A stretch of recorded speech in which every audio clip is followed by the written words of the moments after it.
Hi, Shirley here, and today I'm with another episode of Spirit of Matter, in the section where I bring astrologers, new voices in astrology um, that we don't hear so much on social media, and kind of give the platforms for more astrologers to express themselves also outside of conferences and outside of just the usual clubhouse. And today I'm here with Angelita Biscotti. Is that the right pronunciation? Um, Yes. Amazing. And I met Angelita through Michael A. Bryan, the Oraculous podcast course, beta course for Uranian astrology. And so I got to be one of the lucky few that entered the beta course before it's launched in January. And immediately I formed a rapport with Angelita because I saw you were so open about talking of things that are taboo and being an astrologer and Mhm. doing writing. So I was like, that's really exciting. I'd really love to have you here and give you the stage. So without further ado, I'd let you introduce yourself. Kind of, what do you do? How did you get to do that? And what kind of astrology do you do? Yes, Shirley, right? Is Yeah. that correct? Yes. All right. Awesome. Yeah. Thanks, Shirley, for that wonderful introduction. All right. I'm, so at the moment, I'm an astrological counselor and I do mostly birth chart readings. How I got into doing readings was quite interesting. So I, oh, okay. Can you still hear me okay? I've just noticed some problems. Something flashed on my screen. I hope it didn't turn up in your recording. But yes, so with, sorry, I got distracted. But Yeah. yes, so I've always been interested in astrology and I started really getting into it, like reading astrology books, like proper astrology books, after I started doing social media freelance work Mm-hmm. for herbalist in Tasmania. So I live in Melbourne, Australia, on unceded Winwurrung country in the land of the Kulin Nation Mm-hmm. in so-called Australia, and I work freelance for a herbalist. And this person was following Shani Nicholas on Mm-hmm. Instagram, and I could see the Instagram because I was doing their social media account, and I was like, "Who is this person? They're so fascinating." And so I read like Shani's horoscopes, and then when the book came out, I bought the book, and I learned that Shani was a student of Demetra George, and so I started reading Demetra George, and then I started reading um, the work of Joseph Crane, who I think founded the Kepler College, which led me to Chris Brennan and everyone. So I just started reading all these books and downloading workshops and seminars like by people like Kelly Surtees. And yeah, I just really got into it. I was reading astrology books every day and doing a lot of notes. I was reading for my friends for free. And then one day, and this was just last year during the hard lockdown in Melbourne, there was a guy. I was doing an online activist camp, and there was this guy that reached out to me, and he was in serious distress. I didn't know him very well. He was probably the first stranger that I ever gave a reading for, and that's really where you get tested, right? When you're doing a reading for someone you don't know their life story, like, so I did that. He was like, "Please, can you help me?" And I was like, "Oh my god." He was going through a really rough time, and I wasn't sure if I could do it. I was so nervous, and so I said like, "Oh God," and I did, and it was good. It was really good. Um, I don't like talking about like details of clients' charts, but he said he was very moved by the reading, and I felt like that was really my first sort of shock introduction to astrological counseling, because I think maybe you've experienced this as Mm-hmm. well, but a lot of people want to see an astrologer when they're having a really hard time, and that's the case with me as well. When I got my first birth chart reading by a rather prominent astrologer, I was having a really hard time.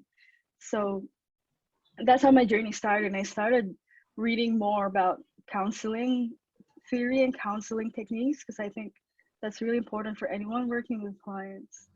And then I started and I joined the association for what's association I should know this, the scholarship association for AFAN.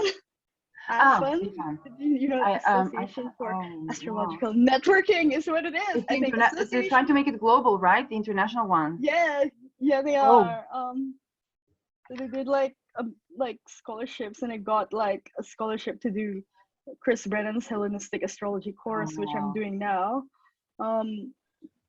And there's a mentorship component as well. I think you'd be super great for it if they do it. I think they'll do it next year, and oh my gosh, you really got to do it. The time zone is more convenient for you than for me. Yes. And so I've been doing that, and then we met in Michael's beta class for Uranian astrology, and it was actually through like listening to Michael's Oraculous podcast that I became really interested in Horary Astrology, because before that I didn't really sort of care about Horary Astrology. I was only interested in reading birth charts. But then I found Michael's way of describing things really exciting and really, really clear. So now I've ordered a whole bunch of Horary books from Book Depository, and because I live in Australia, they're gonna take forever to arrive. But sorry, I hope I'm not like taking too long with the introduction. No, this is so amazing. This is exactly why I bring people like you here, because sometimes you get to see people who are not don't still have a big YouTube channel or something, and sometimes you would fall on I fell on a person like Dr. Gaurav, who's been 25 years in his profession, and I also love to hear the new voices of, listening to you can hear how the community is being supporting, and how the journey of a person who's doing that and is on their way, and that's so exciting for me to hear, like the way it went. And I think it would be exciting if any of your mentors and teachers, and Michael or Chris or Dimitra, or they would probably be very excited to see you as a student, kind of growing and be thankful for them. I hope so. Like, I mean, with Dimitra, I've just been doing, like, I've been reading her books and getting her workshops, like the 8th house and 12th house ones, because I have placements there. So I really, and obviously those are challenging houses, very concerning. So I, being a scaredy cat, wanted to learn more about what happens to people with placements in those houses. But I don't really know Dimitra. I know of someone who studied with her, but that's not me, because I'm really I'm a working class astrologer. I don't have full-time work, and my work is always very unstable. So I can't really afford all these cool courses, except if it's time trade or scholarship stuff. Yeah, which is also an issue in the community, because when I look at the courses, I look at the pricing for the States, I see that they really try to make it affordable, but it's also a global community, and they're still running a business. So this is also like, how do we need to get creative? For me, I even don't use yet international credits. So if I want to be, a Patreon of something, my creative solution was like, okay, for my viewers, they can donate one of the free sources that I got information from and get a free reading from me. But kind of find creative solutions for people to grow globally and learn from each other, which is, I know you've been talking about this, if I'm not mistaken, on Twitter, and you also mentioned that with me. That's definitely something the community needs to think about. Yeah, for sure. And so it's so exciting. You went into Horary, and you basically do also probably beginning to do Hellenistic stuff, right? A little bit. Like, obviously that is where this tradition began. So I like to use the 7 classical planets, and also traditional ideas of dignity and debility. Like, I'm not like a modern astrologer in the sense that, oh, everything is favorable, you can be anything you want to be. And I'm like, I don't know. We're living under capitalism and in a world where sadly many people are not treated equally. So no, sadly, I wish we could all be what, what we want it to be. But right now we know that the limits of time and place and generations make it difficult. So, Mhm. and that's weirdly why I've become more fascinated by astrological tradition. Mm. Yes, there is this view about it's very your journey is very interesting because a while ago, I'm 37. I'm finishing my Saturn square Saturn, my Saturn maturity, and Yeah.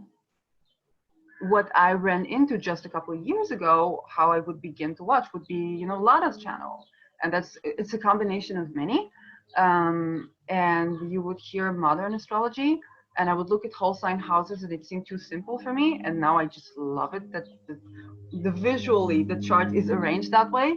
Um, Yes.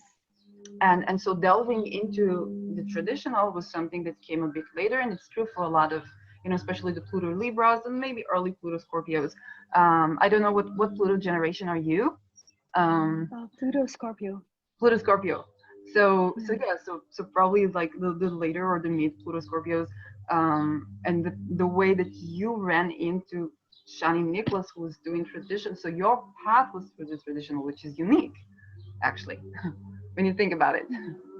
Yeah. So that's also interesting. And when I think, I came to astrology, it's a big story because it was like this on and off, and I was ashamed about it. And I came, from academia and one of the, the society there. I'm not going to get into that now, but I was involved in the world of, kink communities, relationship, non-monogamous alternative relationship Yeah. communities, and astrology, but the kind of bridge within them is something that I saw you can do, and I'm here basically to learn from you also, and for my viewers to learn from you. Like, how do you bridge these worlds, and like what, like, how would you talk? How would you speak kink? How would you speak alternative relationship styles or non-conventional? No, it's not heteronormative, not the Yes. kink normative relationship styles with astrology. Like, how do you say kink in astrology? Yeah, totally. Thank you for that. So I well, with regards to, I guess, my own lived experience with kink and ethical non-monogamy and Mm-hmm. unconventional sexuality and queerness and all that. So I'm a queer person. Mm-hmm. I identify as non-binary feminine, and I use she and they pronouns, and I've had partners of different genders, not just Mm-hmm. one gender. And so for me, I'm not really like with I think right now what I will say is I don't think there's any particular, say, planetary placement that will say, oh, this person's gay or non-binary or whatever. Some I know some modern astrologers will say, well, this means this person's going to be this way, and I'm like, I'm not really sure I feel comfortable saying that because sexuality is so fluid and people grow into their sexuality, and sometimes life experiences will lead you to learning different things about yourself. And so to be able to sort of lock things in that manner might not, in through birth chart reading, might not be adequate. Mm-hmm. Although sometimes I feel like horary can be a good way to sort of figure things out. Like Mm-hmm. one time I cast, and quite recently I cast this chart. Um, am I polyamorous? Because Mm-hmm. I don't know. I mean, I've always felt like I was, but I wasn't really sure, and I was struggling with it. And the nice thing about horary astrology is that it calls you out on your bullshit, because unlike natal astrology, where you have a whole lifetime to sort of see how you rise to the challenge of your natal placements, Mm-hmm. horary is about what's urgent and what's in the moment. Mm-hmm. And also, according to William Lilly, there are considerations that you apply to a chart to see if a question is asked sincerely. So if you're bullshitting the universe is going to call you out on it basically. And so I've been casting some charts, some questions were not very well formulated, and so the chart didn't really give clear answers. Mm-hmm. And for questions that were very clear, the chart gave me back clear answers, and so I thought, oh, funny. But I also love the way Michael does horary, because I love his love horaries. Maybe you've seen them. Like, he did this one podcast, and it's on the YouTube channel, and it's the Mm-hmm. question is, am I in a healthy relationship? Mm. And then I started just applying it to everyone I knew that I was having problems with. Like, am I in a healthy relationship with my therapist? Am I in a healthy relationship with so and so? Or does so and so love me? You know, I started doing this crazy thing. And what I will say is, if you're doing horary, they say don't do your own horaries for a good reason, because Mm-hmm. if you get an answer that's stressful to you, you're kind of gonna have to live with that. But yeah, so that's one thing that I do. I like casting horaries about questions that have to do with sexuality um and romance and relationships. And I sometimes feel like that can be more useful for learning something specific about yourself at this moment in time, Mm-hmm. rather than the birth chart. Because unless you're really looking at not just a natal chart, but maybe like solar returns, transit progressions, and you're doing a really detailed deep dive, it's probably still difficult to get a good sort of estimate of where you are in terms of your sexuality journey, unless you're doing super detailed deep dives. And not everyone maybe has the patience or level of commitment to do that. But with a horror, you can ask a clear question that is urgent to you right now, and maybe get some kind of clarity. And sometimes just figuring out what the question is so like helpful. Yeah, I really love that you went straight to horary, because for me, where did my confusion begin? Because I was looking at natal, and of course there are transits that would trigger it. So I would look at the natal. I still am not proficient in progressions, so I'm not qualified to talk about this. But I would look at that and I would say, okay, how would that be triggered? How would I see stuff like that? Like, how do I see my kink in my chart? And I did not know how to make the connections, especially if I go delve into the planet. So if I work tantrically with Mars, it becomes Venusian. So what's happening there? And going to horary, it's like acknowledging that sexuality, romanticism is a context related, both cultural and energetic, and B, it's transient and it's dynamic. And sort of like maybe we cannot look at the complex dynamic system through something that is a bit more linear, even if you take transits into account. So that's unique. That's something to learn from. And what would you look in a horary chart regarding to gender issues? To kink issues, to maybe gender issues as well, maybe, types of relationships.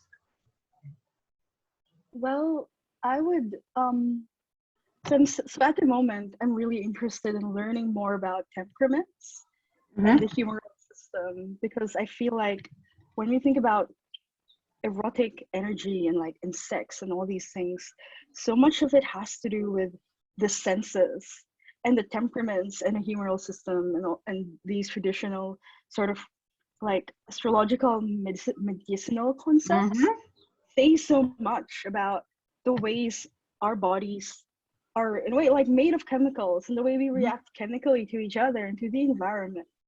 So at the moment, I'm still, because the books are taking forever to come, I'm still sort of not really doing this thing where I'm working with people with questions about their kink, because I'm not really like learned enough yet.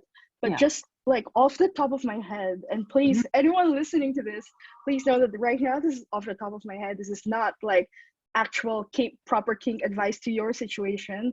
Like consult someone with way more knowledge if you have a specific question about yourself. But just broadly speaking, I'd probably say that Mars, being a ruler of knives and also ambition and aggression, is if you have like a prominent sort of Mars in your chart, like maybe, I don't know, like Mars in Scorpio, and something like, then I'd very roughly say maybe you're into knives and cutting or hooks. And if you maybe got like Mercury conjoining your Mars, probably dirty talk, maybe maybe Amazing. humiliation.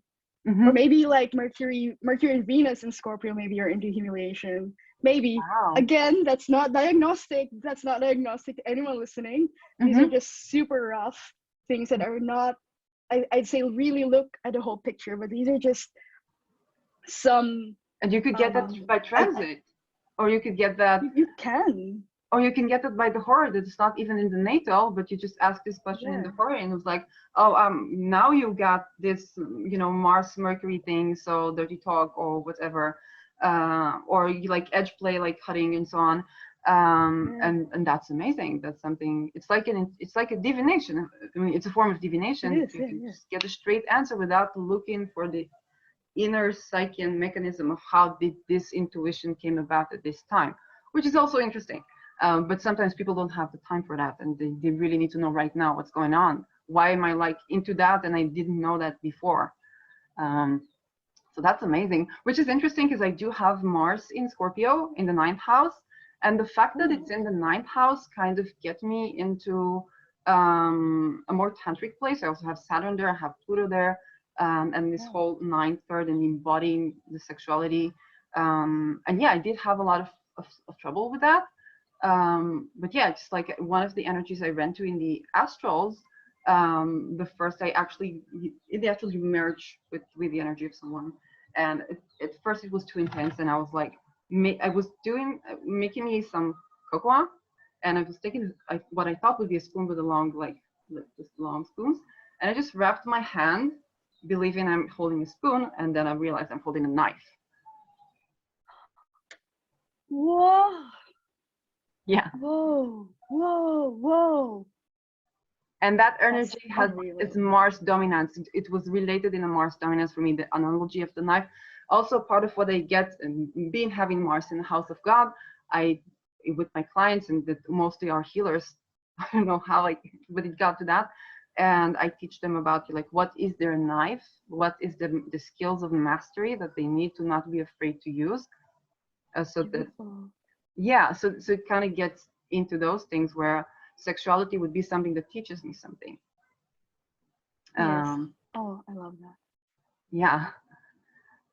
No, um go on, go on. Feels like you wanted to say more. yeah, I'm like, and I'm thinking, I heard kind of, this is where we can kind of get like into a conversation, which is amazing because I love to show thought processes, and sometimes we don't have like an applied practice, but it can be ideas for people. I heard Demetra George talking about the asteroids and kind of like Yes. Athena Palas Mm-hmm. and her, which I think is, she mentioned kind of that battle between feminine and masculine. I have it in the first house, and she mentioned the need of approval from a father figure. And Yes. aside of how that played out in my life, maybe being active, it is squaring my Uranus in the Yeah. 10th house. So in Sag, I was like, her, like, aside of the whole yin yang of masculine feminine energy, the need of approval, would that play out in kink as wanting to connect with the father or having like incest kink, like being a little? Um, and like, Hmm. could that be something? And like, I never thought about that. I think um, that's really yeah, fascinating. or have the sun in my third opposition in Mars. So Mars is sexual, and the sun is, it can be like a father figure. So there's like a Yes. conflictual relationship or maybe a power dynamic there. And kind of try to think of how do these things play out in sexuality. Yes. Oh my God. I should do a horary about. I should do a horary about that. Because I haven't actually done a horary about like my own, I guess, Mm-hmm. kinky preferences. Like I have tried some things. Like I've done a little bit of shibari rope modeling in the Mm-hmm. past. Um, I don't actually do that like in my sex life. Mm-hmm. No judgment to anyone who does, because I know a lot of people that do shibari in their sex lives, but they don't do it in a very public way. So like I've had quite a few photos of me published where I'm in the ropes or I'm being like, or have candle wax poured all over my body, and I really do like those things. But always there's been like a photographer or a videographer there, so I don't know if my kink is the camera. Because, and maybe that has to do with being a triple Leo. It brings it into a professional place. Like maybe it's to do with either the 6th or the 10th or both, or even the 3rd, because the 3rd is like, you know, the blogs that we write, or and also like your, maybe something to do with, I think 12th house is a house of secret bad pleasures in many ways, and then the 5th, of course. So kind of like maybe looking at those rulers, and are they aspecting something in the 10th, kind of like, or, you know, where would we see a photographer? Or maybe, yeah, where would that person be in your life? Because it was not something you were doing, you're not doing a scene with that person, you were just doing photo shoot. So that may be even Venusian. Yes, well, I have in the whole sign houses, which I do use for natal charts. So for Horary, I use Regiomontanus, which is what William Lilly used, and for birth charts, I use whole sign houses. And in my whole sign seventh house is in the sign of Leo, because I've got Aquarius rising, and I have Mercury and Mars conjoined in 27 degrees Leo, like literally it's a tight conjunction, just minutes apart. And I've got Venus like earlier Leo, so they're all in the 7th house together. And I know that at the moment Mars and Venus are like transiting. Mars and Venus are approaching a conjunction in Leo. I think right now they're just 2 degrees apart, I think, maybe. So yeah, I guess like that's where the photography is, because a lot of the photographic things, because one of my many jobs is working as a nude model for pay.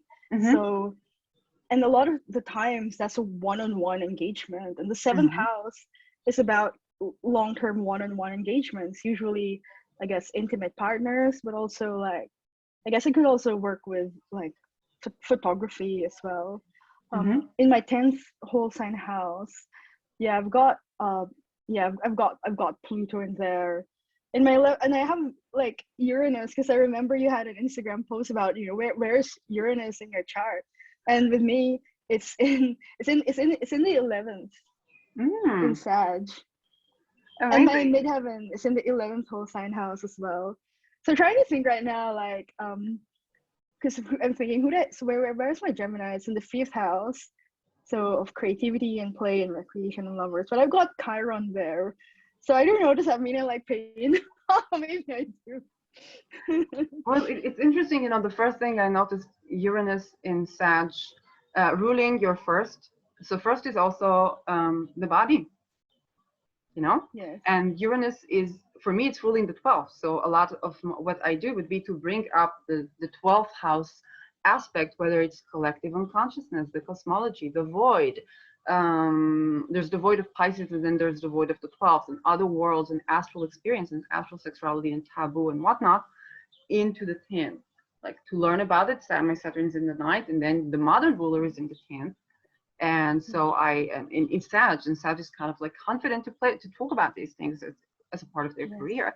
And for you, it's in the 11th. So you're being a public figure that is not afraid to showcase her body, even nude. And it's basically even a bit of activism when you think about the 11th. Yes, exactly right. So yeah, that makes a lot of sense. Yeah, I mean, the planet that rules astrology is also in modern astrology considered to rule Kink, because anything unconventional. I didn't know that. I didn't know that. But that's right. Kink is subversive and weird, and Uranus is all about that. And chaotic. Yes. And unpredictable. When we really get into our sexuality, it is so dynamic. For me especially, it rules my 12. So when I try to get into what I'm into, it's like sometimes it's so dynamic that the communication is like, how do I know what I'm into right now? Even at the moment of being in the scene, or being at play. So there's like, this video is going to include a lot of TMIs from both of us, I guess. Which is what, you know, it also brings into play the facets of our personality and the many facets of our personality that are chaotically being driven. So we use time lord techniques. We use horary to know what is going on right now. Like if I know quantum, you know, quantum states are hardly cliched as analogies, but the essence of having a system just going about and having an observer, that the observation kind of puts the electrons, the photons in a certain placement. As we observe it, it feels like casting a horary chart for me. So like there is a chaotic system, and then I cast a horary, and then by the very casting of a horary, I direct the energy so that I can get an answer about where is the photon standing right now. So yeah. Do you want to look at like a chart with me? Like, Absolutely. I think... I made you a host so you can share the screen. All right, so I'll just do this. I think I'll show you the chart that I was telling you about. So this is the chart that's like, am I polyamorous? And I cast this chart on the 24th of June, 2021, and in Melbourne, Australia. Oh, why is it Placidus? Oh, okay, I made a mistake. Sorry, I'm gonna change that right now. Yeah, it happens to me all the time. I also work with astrodians that, you know, I would not say I'm poor because I'm very wealthy in chances and people and in getting the chance to connect, but I don't have yet the money to do a solar fire or something.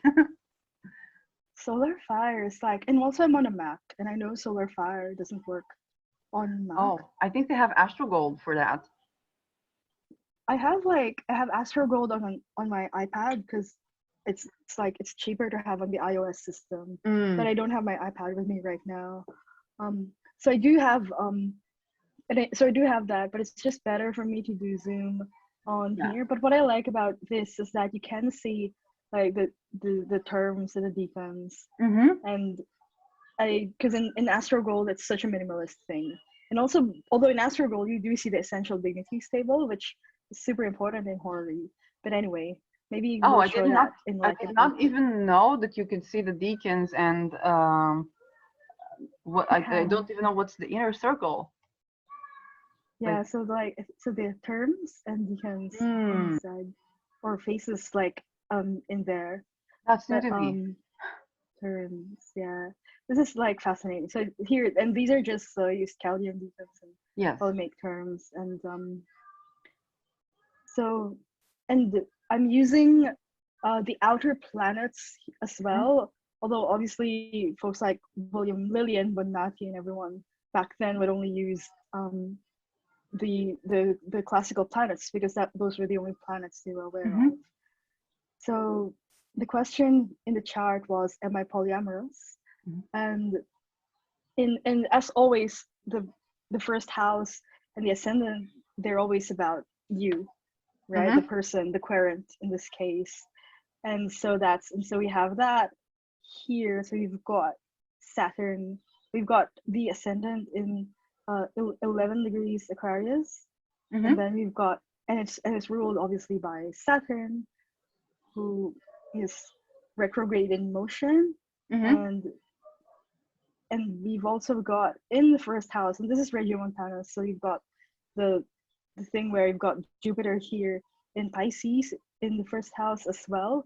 Although if this were whole sign, then that would be the second house. I find it very interesting because I've also got Aquarius rising in my natal chart. Yeah. So I thought that was really fascinating.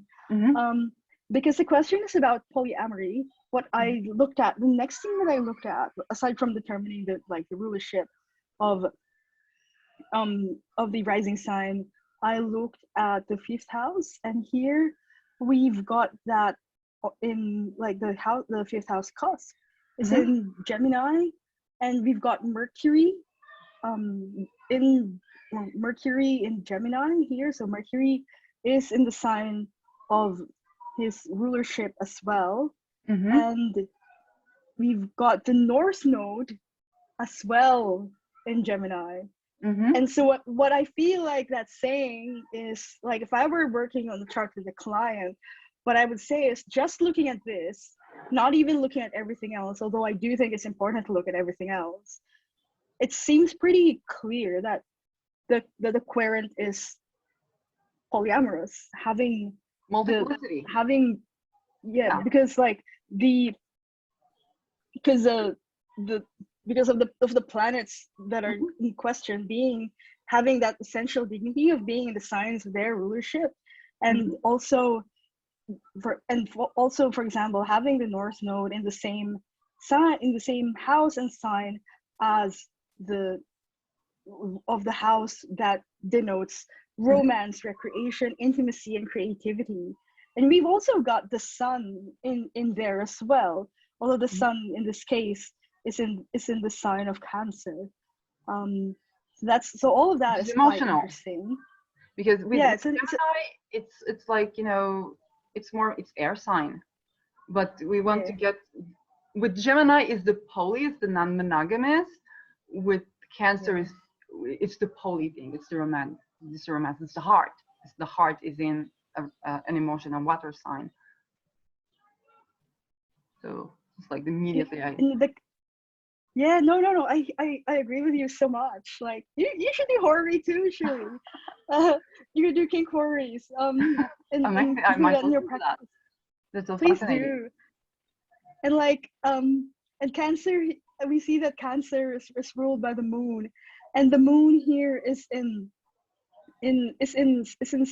Sagittarius. It's in late Sag here in the 11th house, approaching Capricorn. So I find that quite interesting, because obviously we know that the moon does not like being in Capricorn, Mm-hmm. and and it's a sort so and um and it is, although right now it's in the chart, it's in the sign of Sag, which is ruled by Jupiter in retrograde and in Pisces, and Mm-hmm. also in the first house. And so what this says to me is that,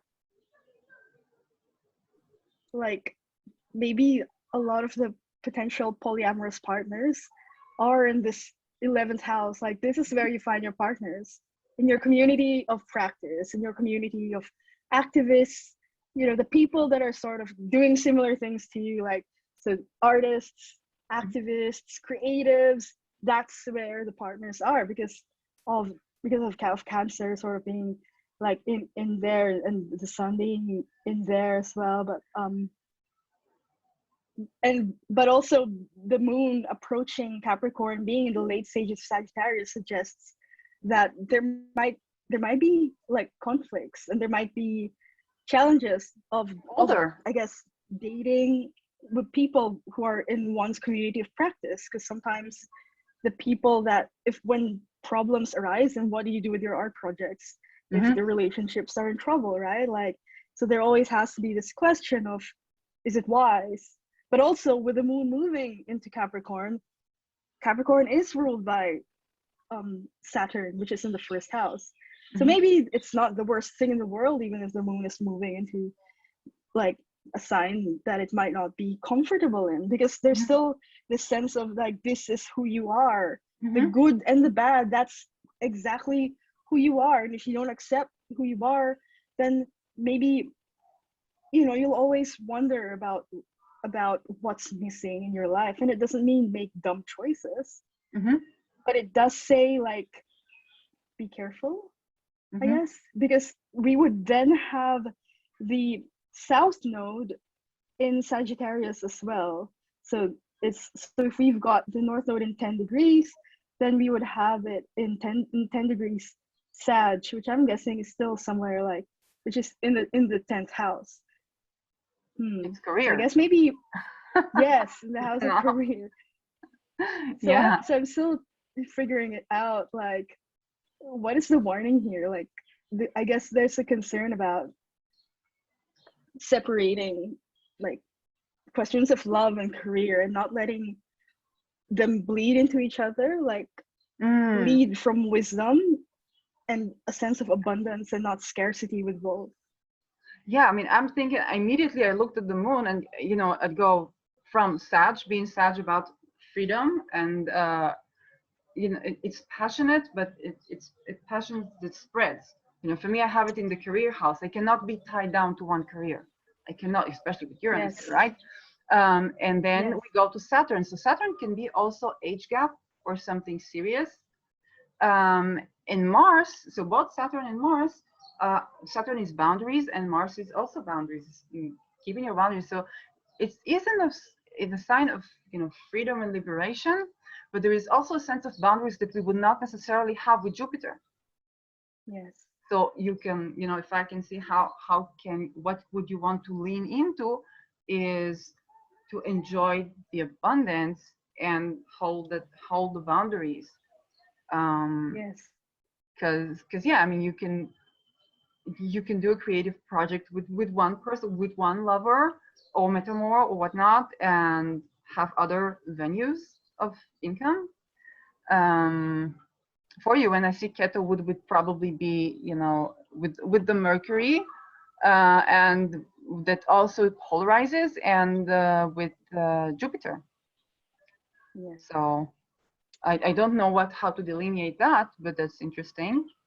And the moon is supported by Jupiter, and there's an interesting part because Jupiter is also, it's Pisces, it's a water sign. It's in his home, in his place, but there is also a sense of boundaries and a sense of, and it's interesting play because Saturn is a limitation that Pisces needs, and it's also a limitation that Venus needs.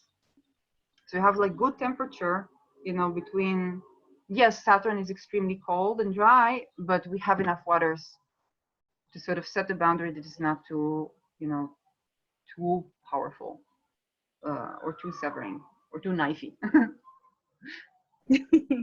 Yeah. Totally. Totally. Mm-hmm. But that's so interesting. And like with Polly, we would probably look at the heart of the sun. We would look at the moon. Would look at Jupiter. With Venus here. Venus in the sixth, which is also work. It's health, but Yes. it's also work in Cancer. So all connection-y and moony.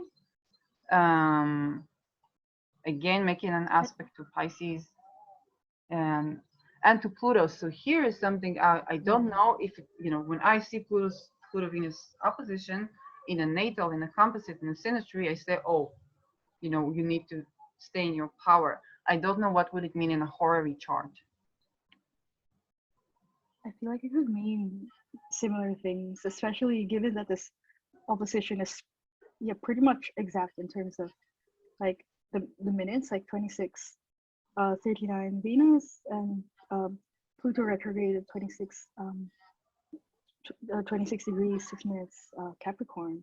Mm-hmm. And Pluto here is in the terms of Saturn, so we see where the blue line is, and that's where Pluto is. And with Venus is in the term of Venus, but also approaching the term of Saturn, and it's quite late.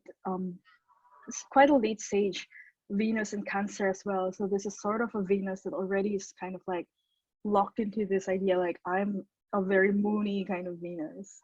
Mm-hmm. And sometimes that can be challenging because you're sort of connected and maybe even committed in a way that the other person might not necessarily share, or even if they share it, they might not be ready to be out there with their emotions. Because I'm like a triple Leo in the 7th house natally, and so grand gestures are my love language. I'm very expressive. If I care about something else, I'll say it to your face.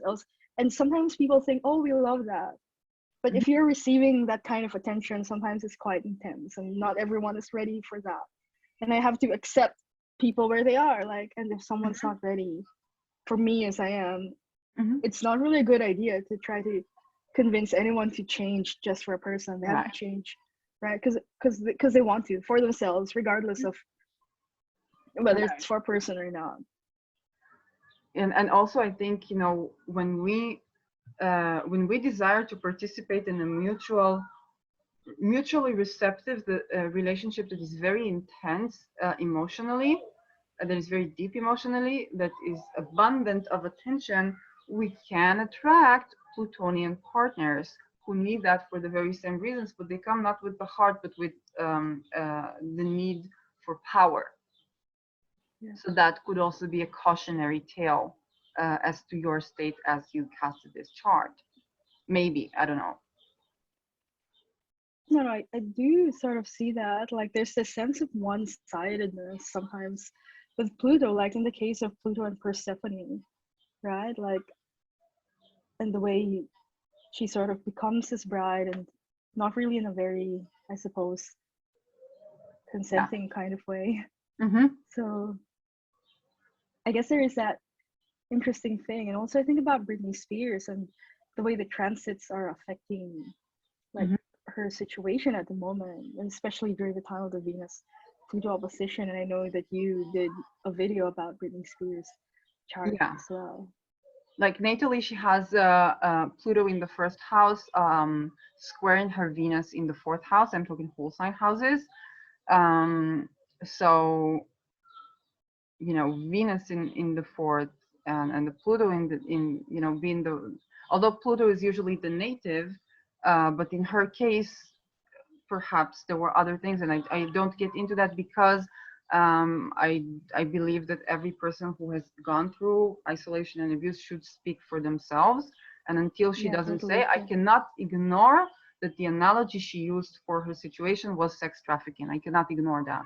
But I will not say anything more about that. Definitely not delineate, because I want to keep her in power, and her voice in power. But yeah, the Pluto Venus is a thing. Like I have opposition natally, and yeah, it is a thing. So that's very interesting. It's the first time I see it done like that, and it's so interesting. You want to see another one? Yeah, I do. Just you have to let me know like what the time, like what your time situation is, because I could talk about I'm free. That's why I really like to set these appointments where I'm free. So I'm like dependent on your schedule. And so just so that we'll have the time to showcase your offering and paid services for the people that want to find you. Of course. Oh, thank you. All right, I'll just maybe do this like last chart, because I want to show an example of what it's like when a question is very clearly answered, and it's about not a state of feeling like, am I polyamorous or am I in a healthy relationship with someone? This one is about a specific event. This is the very first horary chart I ever cast in my whole life. Wow. And the reason, and I got the idea about this from Patrick Watson's Twitter account, because I think he said something about a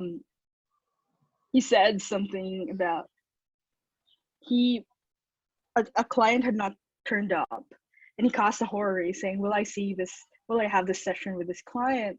And he realized that he was the one who was in the wrong Zoom. And he eventually got to see the client, but he only knew that from doing the horary. And this was a situation. Yeah, I know, right? That's crazy. But like, this is, and that's what made me believe like that horary is real divination. Because when I cast this chart, sorry, yeah. And with so divination, it's so, you know, it's so abstract. You really need to get used to a new method, a new epistemology. Like, how do I know that I know? And exactly, amazing.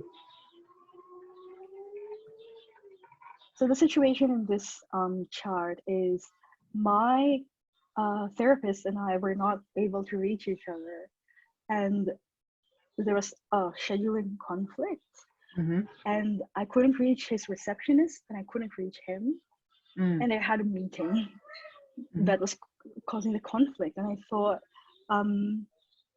I had asked to change the schedule of our meeting, but I hadn't heard like back through email or phone call. I couldn't reach him, and I thought, but he hadn't. I saw that on the like, because what happens is before this. Oh, you were cut for some reason. Yeah, it's kind of. Wait. Oh, right here.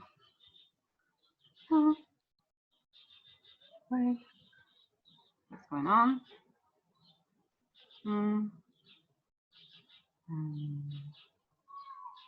Yeah, we're having a bit of a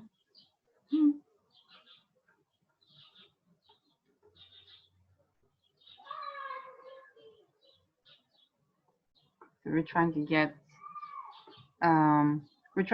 Angelita back. So meanwhile, I'm gonna kind of take over. Yeah. Okay. Let's see if she can enter the room again.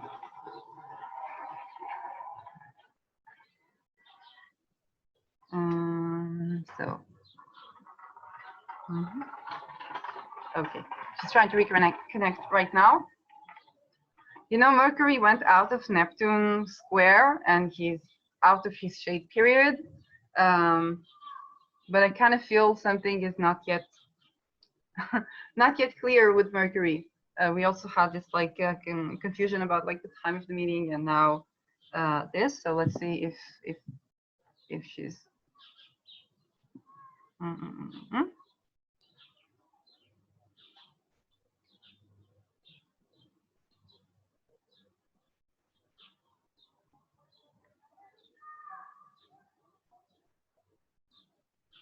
Okay. So we'll try to solve this problem. Hopefully Angelita will be back in a couple of minutes. For me, that's very exciting because like how did I not even think about, you know, all these questions with horary, right? Because I was thinking natal, how would you see that in a natal chart? But horary is so useful. And it's really nice to look, to expose the thinking process of things, which is what I try to do here. A part of what I try to do here is to show a thought process. Okay. So we are having the problems with Australia internet, and Angelica is going to try to connect from her phone. So in the meantime, it's part of what I like to do here is expose a thought process, expose something that might not be just ready for, you know, giving a talk at a conference just yet. But this is something I feel is missing in the community, to hear real people share their real experiences, only not just in a conference and not just, you know, in chat, but publicly.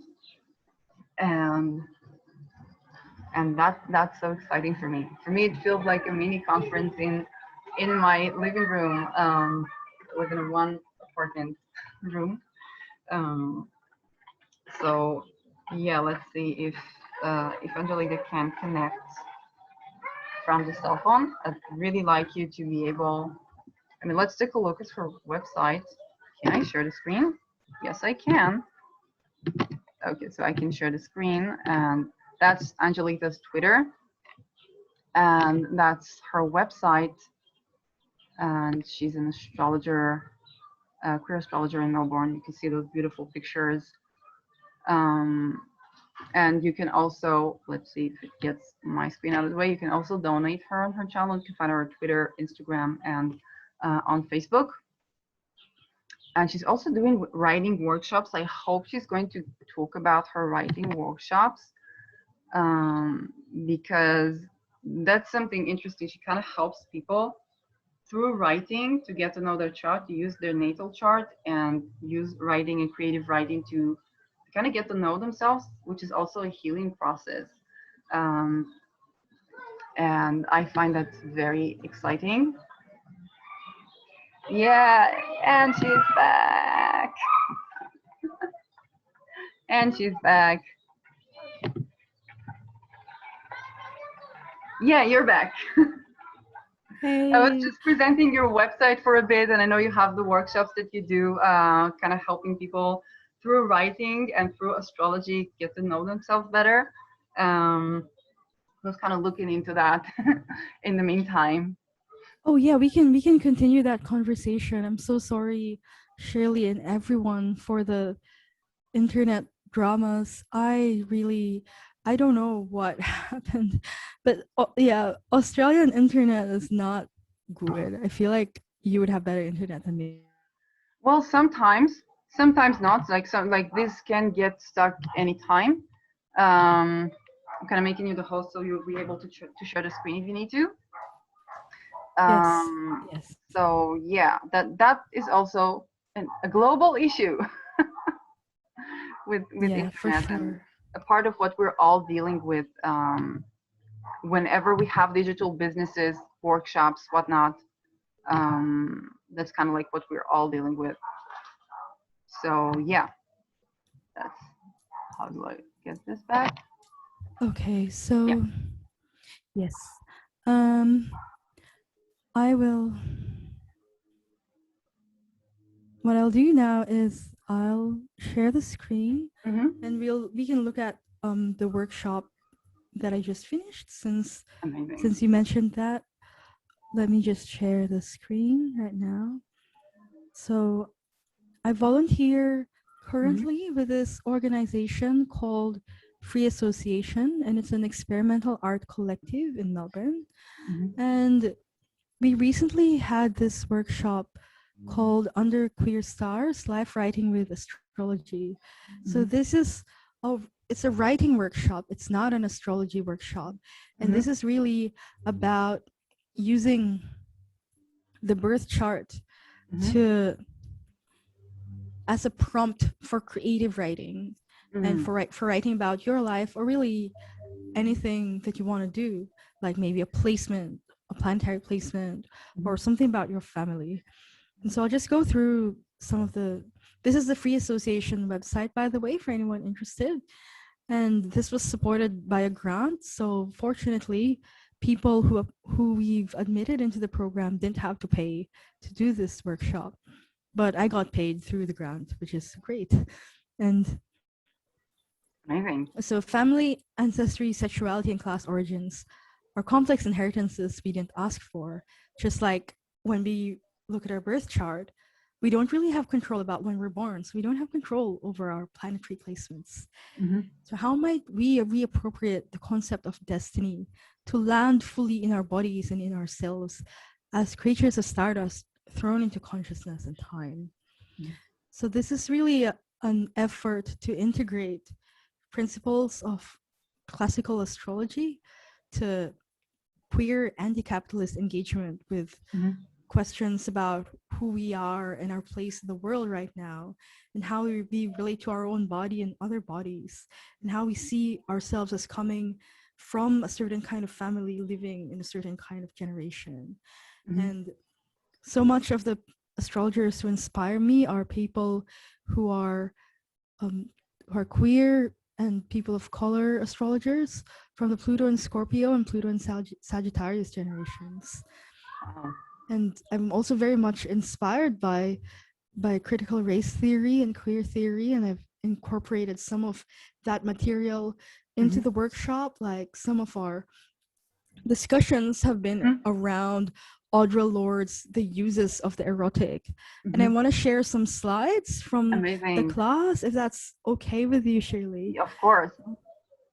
So I'll just stop sharing now, and I'll pull up the PowerPoint if I can find it. Let's just see there.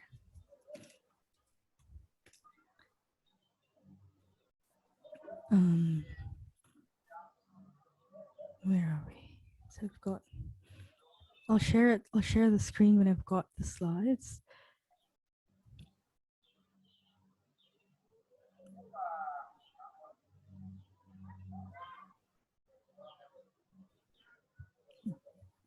That is so exciting, because for me, I come from medicine, and I have the theories, and my way of diagnostics would be the elements, the chakras, energies, and ways to differentiate energy. So Kundalini, Chi, Yin Yang, which needs to be adapted when we talk about the practical experience of being in a certain gender. I managed to do that well with the Yin Yang. It works for me, but I don't have the education of queer theory, which is relevant to queer astrology and so on. And just to us being in the human experience, because it's relevant to nearly all of us. Of course. So are you are you a doctor? Or are you a No. I'm a holistic health practitioner. In Israel, you can get trained to do holistic health practitioner because it's looking at the unit of the body mind as a whole unit, and we diagnose learning about chakra system. For example, with Britney Spears, I looked at her voice, and through the voice, I could listen and see if her emotional body is in tandem with her mental body, with her expression, what is the rhythm, which is the things that we would look for. And we would look for congruency and discrepancies. So I come from that field, which is a completely different take on medicine, and yet we are, of course, obliged to learn how the body works, so that we can have connection, we can know about the physical placement of an ailment, and have our tools to treat people. And when I get a chart, a person, getting a reading for me, then in my country, I can practice the medical facet too. So it's very interesting. Like I would see a chart and an oil would come in, an intuition would come in, a crystal would come in. I love that. So yeah, so that's one way to look at the world. Yeah, I think that's so amazing that you can practice like that you can do that like in Israel and have that be taken as a legitimate career. I think that's amazing. Do you do astrological medicine as well? Well, I have or not. Medical astrology. Yeah, I have not delved deeper into medical astrology, and it's definitely on the line. I know definitely I get to observe. I know the alignment of the chakras and the planets, which is helpful, which is how I could look at Britney Spears, for example, and say, well, the moon is not afflicted. Yes, there could be transits, there could be this, there could be that. But if I look natally at the solid structure of her mind structure, Mercury is not afflicted, the moon is not afflicted, the sun is not afflicted. Even Uranus, the higher octave of the nervous system, is not afflicted. This is a very sound mind. I look at charts of, Richard Feynman has the Mercury in Taurus afflicted by Saturn in the 12th. I looked at, at the thinkers that shaped our mind, the way we see the world. And I looked at the chart of a woman who went through intense abuse, but has solid, and this for me was new. So I can do that, but of course, I don't know the deep facets of every, even the natal stuff. But there are things that I can say and I can say confidently, and there are things that I cannot say, and I mentioned that as well. But yes, looking into astrology, even when I diagnose a patient, if a patient tells me I'm stressed all the time, and I hear the speech and the speed and the temperature, and I'm like, that's Saturn, it's contraction, and the cold feeling is anxiety. So I would look for warming oils. I would look to warm up the system. I would look for warming crystals. I would look for, words and mantras that have more warm emotions if they can contain it in the body right now. That begins to form within me. So yeah, that does correlate. In many ways, it's alchemy. Healing oneself is alchemy. I love that. That's so beautiful. I'm so glad we got to speak to each other because I'm really fascinated by what you do. Mm-hmm. Yes, it has been a growing passion of mine, and unfolding in a way that it unfolds like the universe. Like you get to do that. Sometimes you don't know what you're doing, and it becomes that. Yeah, that's right. Okay, so we have the slide.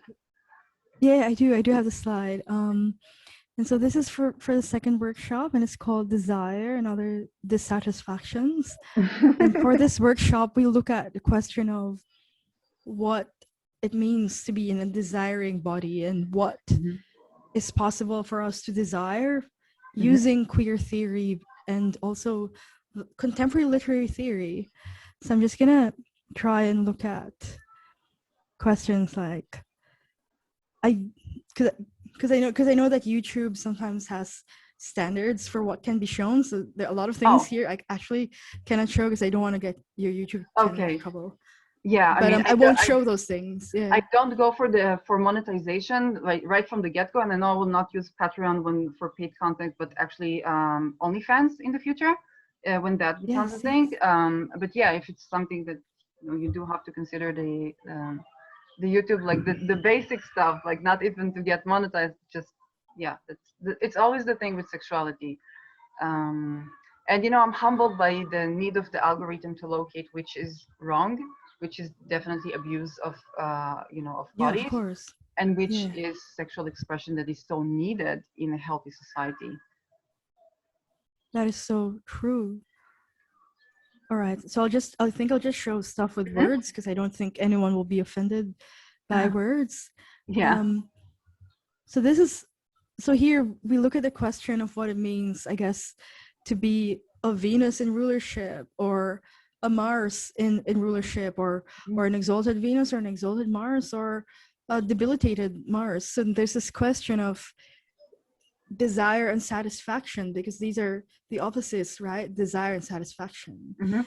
And we looked at the work of Anne Carson, who writes, on the surface of it, the lover wants the beloved. That's what we think we want when we fall in love, or find ourselves being attracted to someone. We want the person, we want their attention, we want their time, we want them to be with us. But if we look a little deeper, is that what we really want? Because once the funny thing about desire is, once we get something, or once we see something really up close, we're like, oh, they're not that special. They lose that glamour, the fascination. They're human just like us. And sometimes that can cause some people to lose the initial feeling of desire that we experience. So there, I'll try and move on to, yes.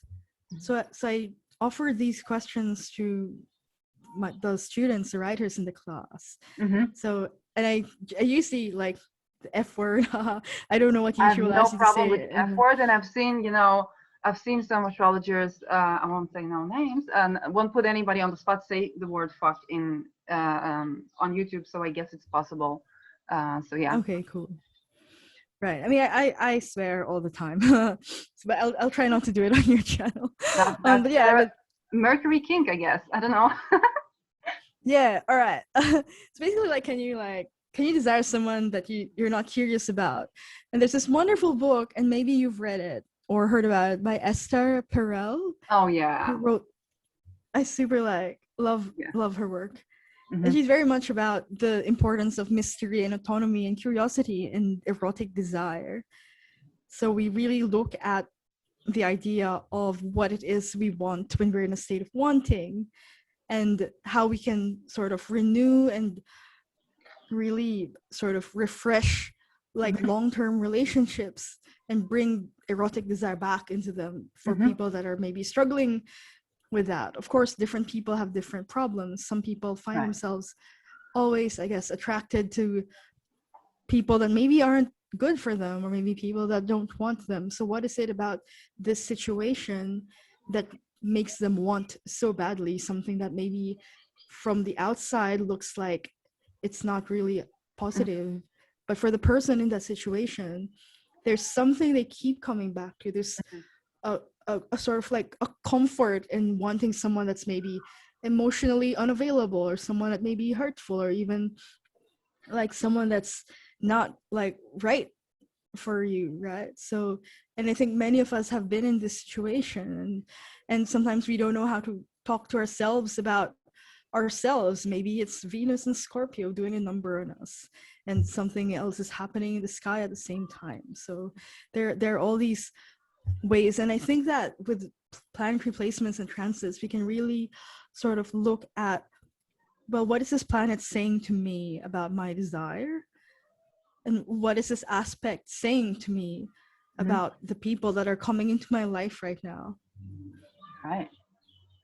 That's, we are a natal chart in context. Exactly. I love that. I love what you said. Yeah, we're in natal chart in context. And this is by Audre Lorde, and it's from this amazing essay called "The Uses of the Erotic." And I'll just try to like find I really like reading, so I have like so many quotes in there, and I'm going to try to find one that's not too long. And I'll go with this one. Okay. So do you want me to read it, or do you want to read it yourself? No, read out. All right. So Audre Lorde does this wonderful thing where she says, well, because at the time that she was writing, so she's an African American queer feminist writer, and there were a lot of prominent white feminists who were saying, well, feminism should be more about career, and sex positivity is not really great for feminism, and porn isn't great for feminism because the body, and we want to be all about the mind. We want to show that women are minds, not just bodies.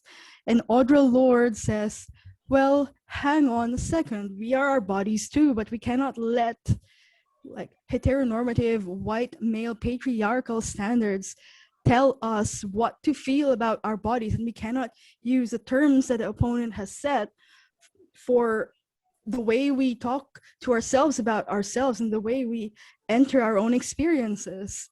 And she says, in touch with the erotic, I become less willing to accept powerlessness.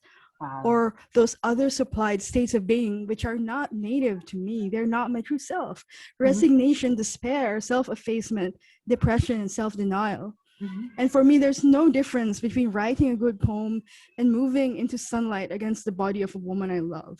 Wow. So very much she talks about the erotic experience of an intellectual practice like writing or making art, doing poetry, and making love with someone, with your partner, and experiencing intimacy in your body, and experiencing nature as well. By mentioning the sunlight, this is a moment that's not happening to two people, it's happening in the world. This is so interesting. Like, I can't help, I absorb this energetically, and what comes up in me is so many things come up in me at once. The first is Tantra and the body mind and the holistic experience of embodied sexuality. The second is, spirit of matter. What do I look at the 9th and at the 12th? The 9th is the, connection with God, and the 12th is connection with the void, and we get sexuality there. I think about my activism through the Me Too era, when I felt like I want the autonomy over my body, my sexuality, my pleasure, my boundaries. And how do I get that? I completely submit to the power of the void, and then the ideas, the people, everything comes to me, and then I get my volition and my autonomy back by surrender. And when I get that, what do I want as a kink? To get into the void. So these waves of oneness and connection and individuation and the flow between them, and also I think about what I do as activism is connecting people with their sexuality. One of my hats was working for a business that empowers women and men in their sexuality. I talk about self-pleasure a lot because in self-pleasure I own my pleasure. And then what happens to me in praxis? I own my pleasure, and then whoop, another energy comes in, and then I completely, merge with that.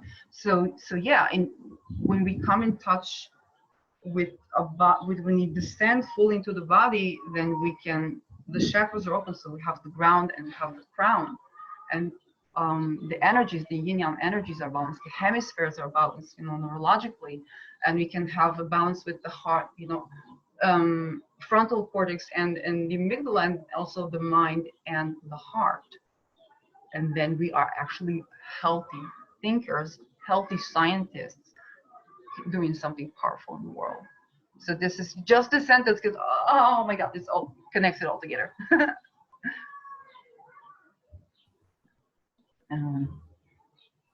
Yeah. Oh, I really love that. I really love everything you said.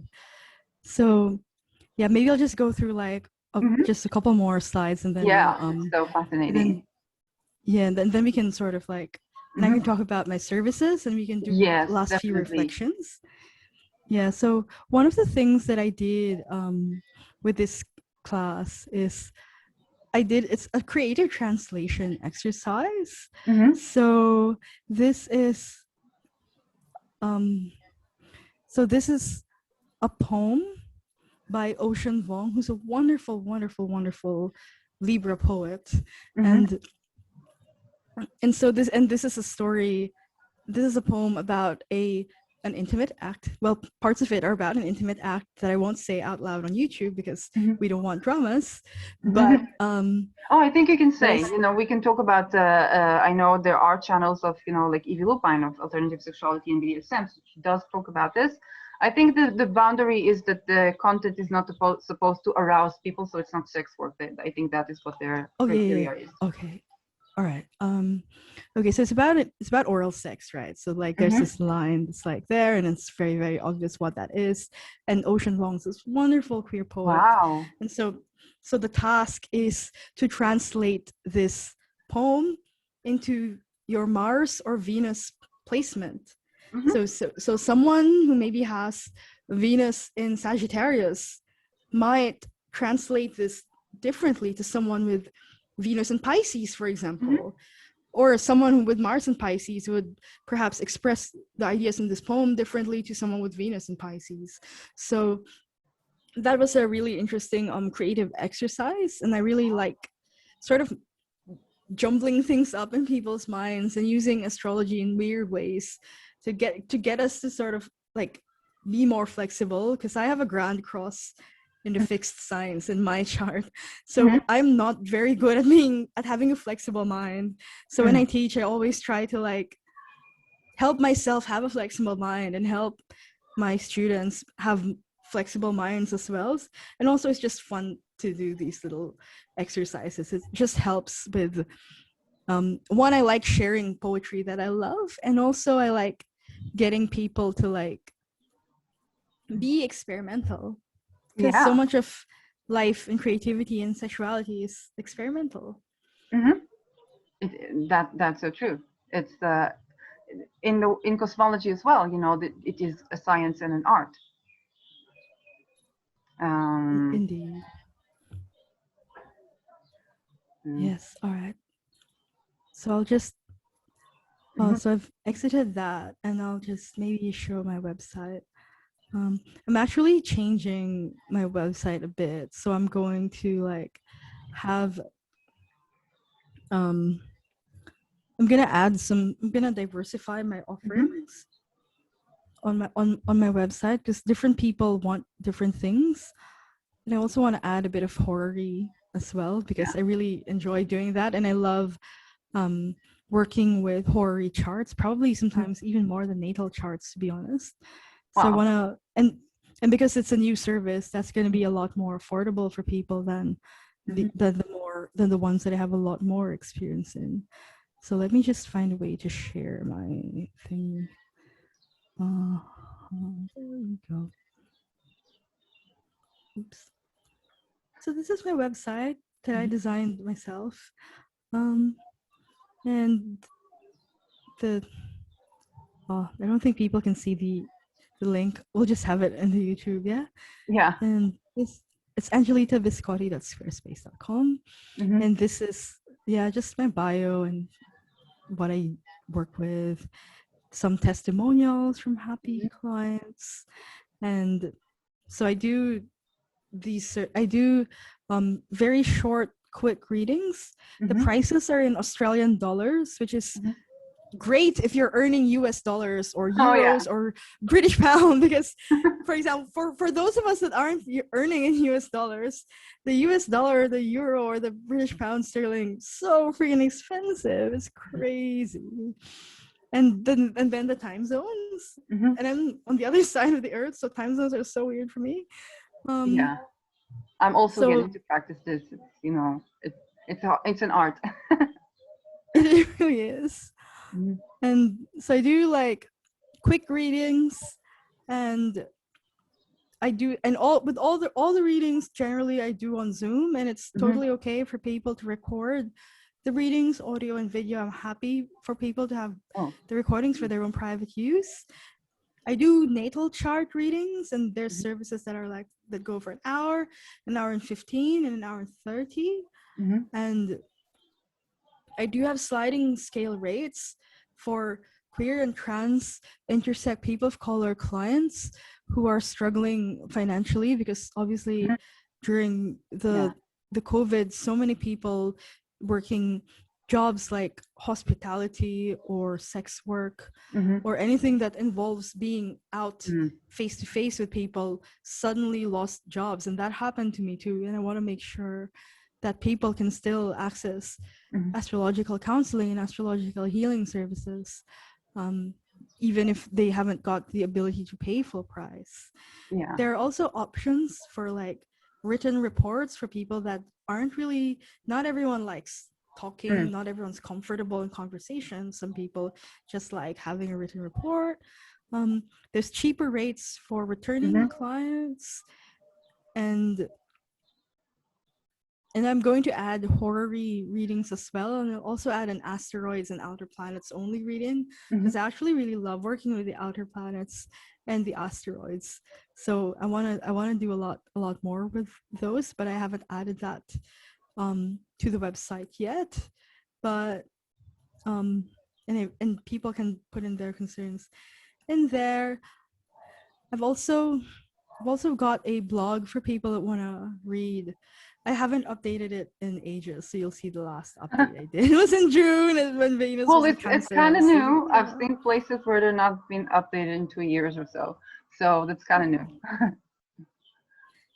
So I've got like all these yeah, just so sometimes I was looking at Freud's chart as well, because I know Freud's quite outdated, and there are a lot of his ideas that are not useful, but I really find the process of psychoanalysis fascinating, and there's some things that I think are still quite useful in there.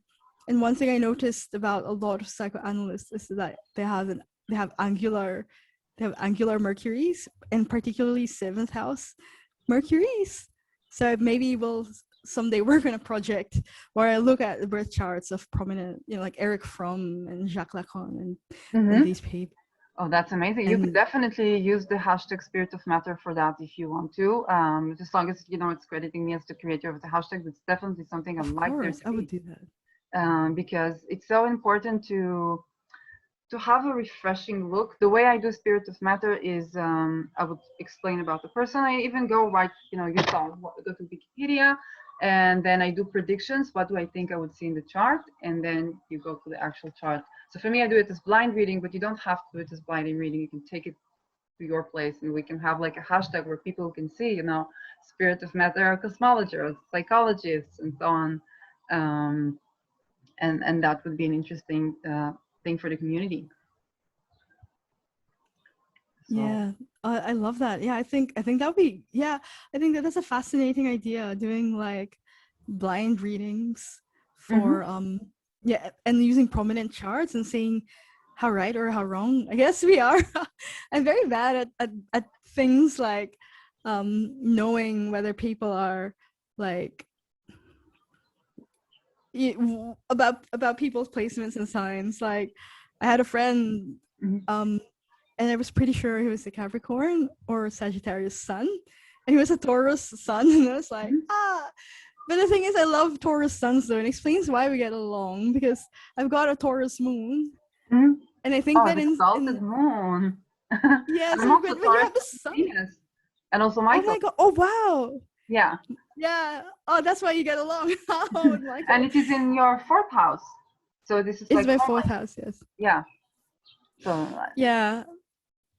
I've got so everyone who's a Taurus sun, because you know how the sun gives its light to the moon, and the sun and moon are married, right? And so I've got so with my Taurus moon, everyone is a Taurus sun. I super love, because I feel like our luminaries are giving each other light and support.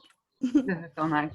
It always has to have nice to have a luminary well placed in your chart and synastry.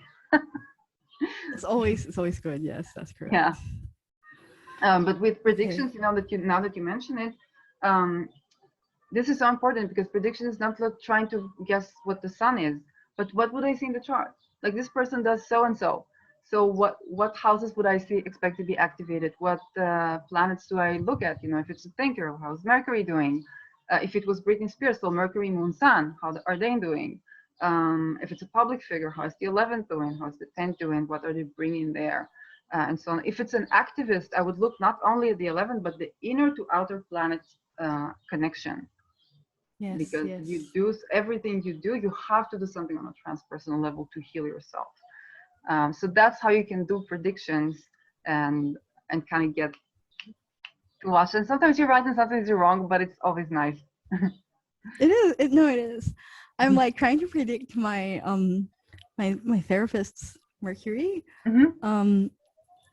I feel like he's a Gemini Mercury because he's very like he's very intellectual. I've told him every time I say something emotional, like I tell an emotional story or I talk about Mm-hmm. an uncomfortable emotion that I've had about something that's happened in my life, Mm-hmm. he'll always respond with a quote like from Plato or Winnicott or Peter Sloterdijk or Freud or Lacan or something.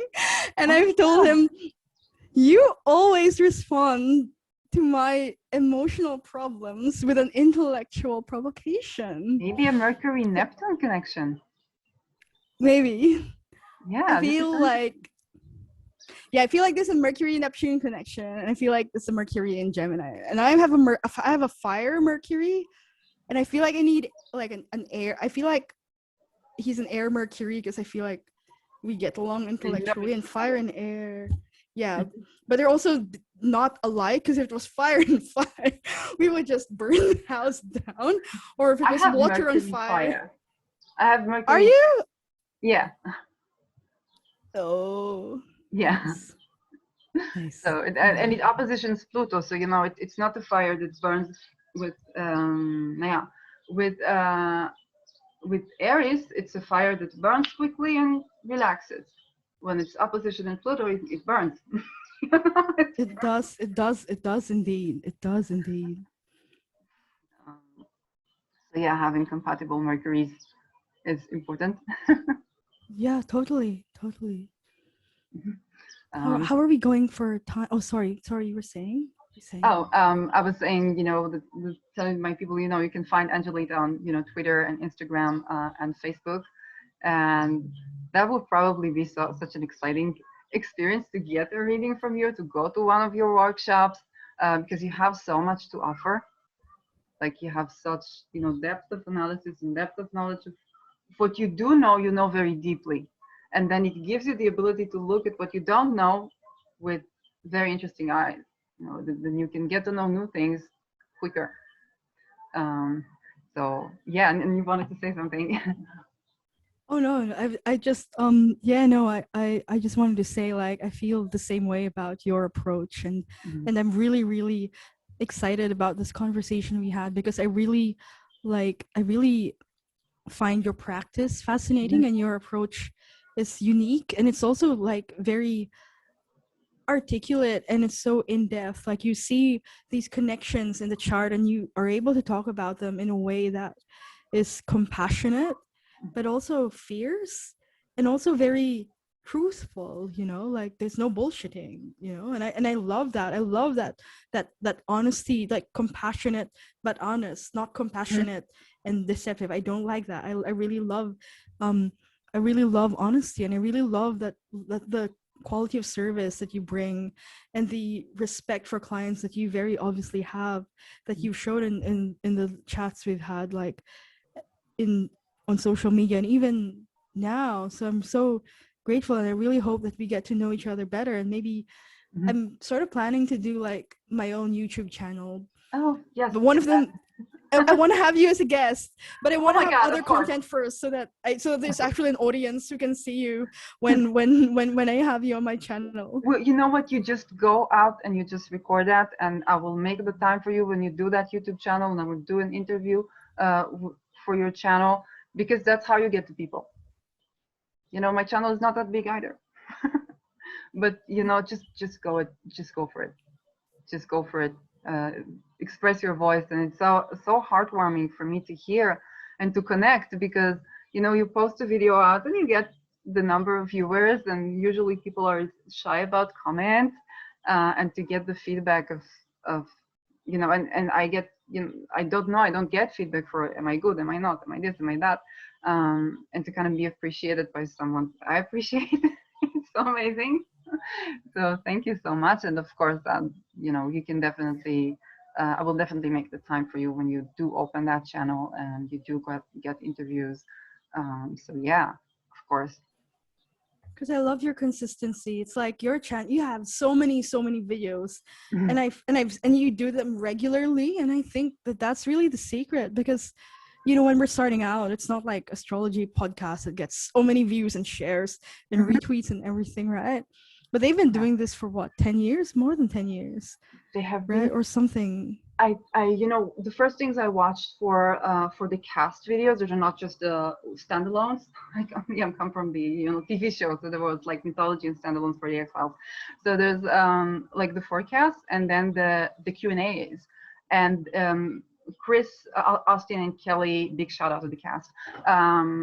Talked about they've been doing that for a couple of years, and like nobody cared. Or even with Austin and his book, I think it was the Celestial Art that he published that early on, and then only a couple of years later, people cared. A transit comes in, something comes in, and people start to care about it. So you show up, you never know. On Facebook, I get people liking my posts from 3-4 years ago. I'm like, how did they even get there? I love it. And this is also why I started this Spirit of Matter project, to speak cosmology and astrology, to analyze the charts of atheists and thinkers, and show their stuff. The channeling part, where I get into concepts, I will upload the scientific materialism and get into a Zen experience with something that's not supposed to have spirit in. And of course the interviews, because we need that in between stage. Yes. The cast is amazing. I was so, I actually posted a story on Instagram where YouTube gave me this. I've been binge watching it. I've literally taken, I have ADHD, taken Concerta and treating it as a day of studies. So much so that the YouTube algorithm gave me a playlist with the channel. I posted that as a joke on Instagram, and I love them. And we need that in between stage where people can just do a forecast together, do something together, have an in between stage where people can practice between NORWACs, or to even get the courage to submit a talk, or to even do these things and get the community globally running, so that when you're not still big enough for the cast, you can have a place where you can be heard and you can grow together. So yeah, definitely, the more we open our YouTube channels, the more we voice ourselves in the world, and everyone's voice is so unique. The way you do astrology, the way you do even Kink astrology, the idea to cast a Horary chart for that, understanding that's dynamic. The way you do your writing, it's like nobody else on the planet does that. And that's a voice that needs to be heard, because for many people, you would be the first they would turn to for a reading, because there's something in you that they feel comfortable to speak with. Even when the market gets like, red ocean, like full. So yeah. Well, thank you. I've been having a really bad week because of that Mars, Saturn, Uranus, T-square in a fixed signs, and that's all my placements. So like, oh my God. Right. So I feel like oh, now I want to cry. You've been so kind to me, and I feel the same way about your practice. I'm so glad that we met in Michael's class. Yeah. And I'll probably be so sleepy at 7 a.m. tomorrow. When you see me tomorrow, I'm gonna look so different. Oh my and I'm gosh. gonna be like, what's it like 45 degrees zodiacal longitude? I have to practice this. Oh my God. I know what I'm gonna do to him. I obviously know I'm gonna do something funny to him. But it's going to be a surprise. But yeah, I need to practice that again. And yeah, for me, it's it's going to be today at midnight. Oh my God. Are you a morning person or a night person? A morning person. Like not in the morning. Oh, wow. A morning. Let's switch, because I'm a night person. Yeah. Yeah, that should be. But for Michael, I'd stay up until 2 a.m. gladly. So humbled and thankful to have run into his channel. And basically, just one point for my viewers. For me, I've been lucky because I had the habit of, I love decentralized systems. And whenever I'd see, like, even from Lada's channels, I would follow Ksenia and Heather and Krasi and on their own channels. And then for the cast, I was looking, for Kelly, for Lisa, Chris, had the cast, and for Austin. And Austin is not so active on YouTube, but he does interviews with others. And that's how I discovered Michael. And then you go on Twitter and it's like, oh, there's a whole placement. And, I did not even expect that, Michael was looking for one student. And I said, what do I have to lose? And wow. One thing leads I'm to glad he got more than one person. I'm like so even glad. I'm so thankful for him for doing that, and that's beyond the financial concerns. I really feel that a lot of people in this community are very social oriented. They're very Uranus. Yes, that's right. It's not that thing where people go up with their noses high, and I love that about the community.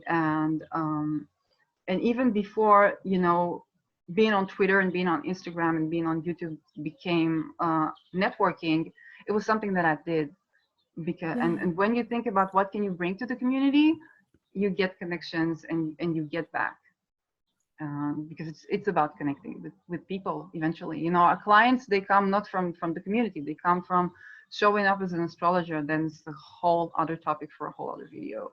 But yeah. Do that video. I want to see that video. Well, we can talk about how we got our clients. We should do that. Oh my god. Yeah. I love that. Yeah, let's plan to do that another video, because Totally. I think our video right now is very long.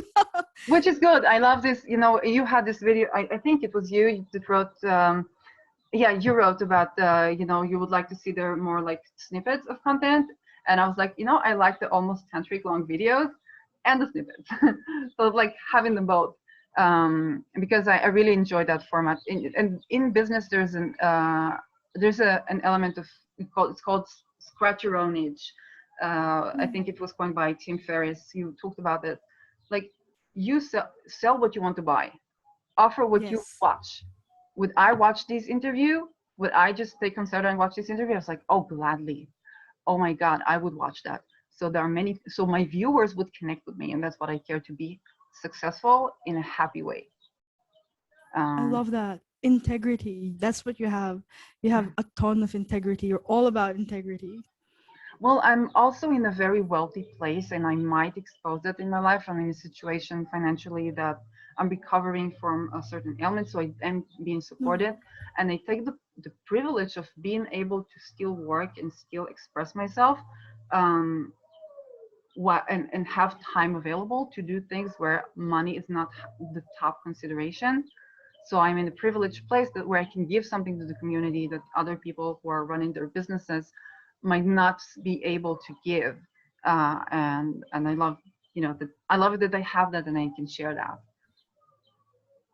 So that's you should take a picture. Yes, no, I hear you, and I think I have so much to learn from you. I feel I'll definitely continue watching your YouTube channel. Hey everyone, please subscribe to Shirley, because this is such, like, I'm so excited to see what she's got coming. And I'm also really, really loving the videos that you've already posted. There's a video about orgasm that I'm super, super, super love. And maybe you should do, I don't know, I'm just gonna throw it there, like a sex toy review video, but make it astrological. Sex toy and astrology. Oh my God, astrology of sex toys. I should try that. Yeah, I'm sure there'd be like really, really interesting, unique, independent, alternative, kink-friendly companies that would love to get an independent review from someone with so much integrity and so much access to relevant audiences like yourself. Yeah, definitely. Self-pleasure. I might do something for self-pleasure May 2022, because it is it's an ideology. I think that the more we own our sexual energy, the more we are free and liberated in our own sexuality and have sexual autonomy. I'm receiving a lot from the astrals, intimately, and I can say that even if that astral connection will leave, I still have my own. I still got myself. I can still arouse myself, and I can still fantasize myself. And this is so important, because the voice that we speak, sex chakra, throat chakra, we speak, we express our truth. And the more liberated we are, the more empowered we are, the less we need to have power over others, and the society is better. Yes. Oh my God, I love that. I love that. That's such a great thought, I think, that we can conclude on. The more power we can access within us, then the less we'll need to take from other people, the less we feel like there's not enough, because we're coming from a place of deep and honest abundance where we can be generous, not stingy. I love that so much.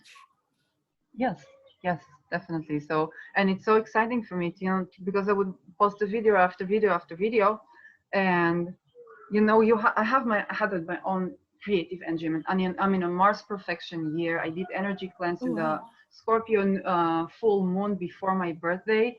It was a week or so, a couple of weeks before my birthday. And then when I came back to my body, I had this astral energy coming in and just like booming creativity, cleansing portals, and I just take on that fire. But your internal fire can only burn so much.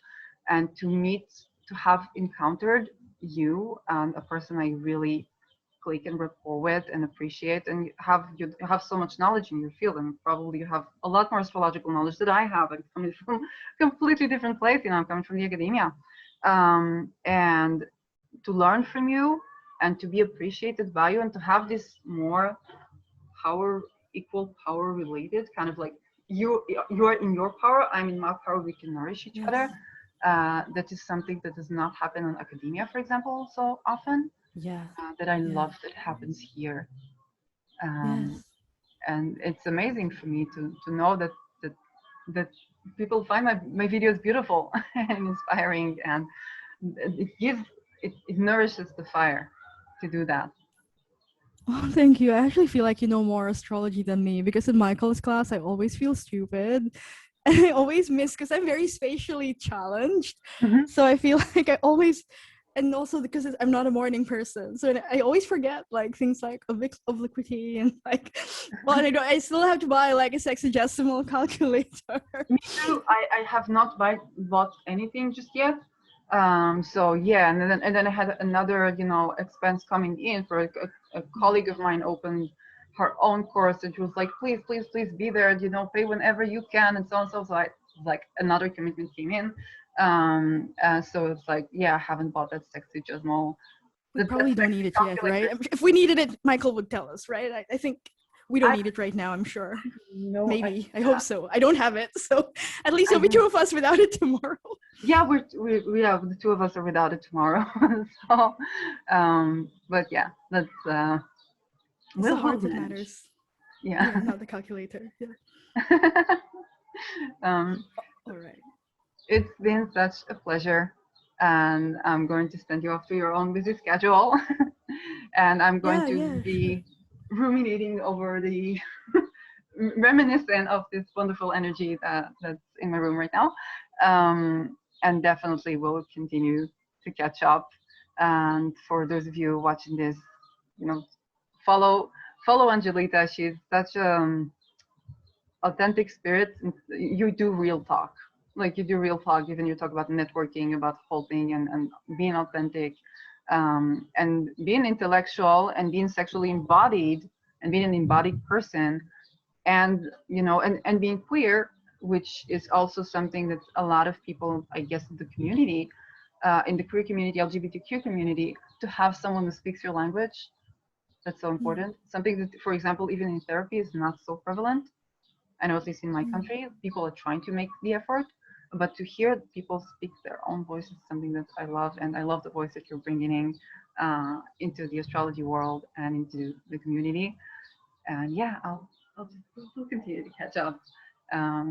So thank you so much for being here, and for everyone watching, feel free to let us know in the comments below. What's your take from this? Where did that make you? Don't be shy. Express your voice. As long as the comment is respectful.